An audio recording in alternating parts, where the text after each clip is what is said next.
powerful features to transform how concerns are handled across government.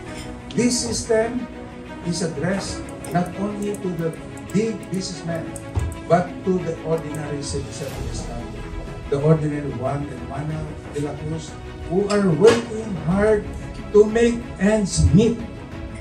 And what better way we can serve them if we are providing a digital-based platform that will listen to their concerns or complaints, not only listening to them, but addressing them, ensuring that their concerns will be properly addressed, monitored, until it is resolved.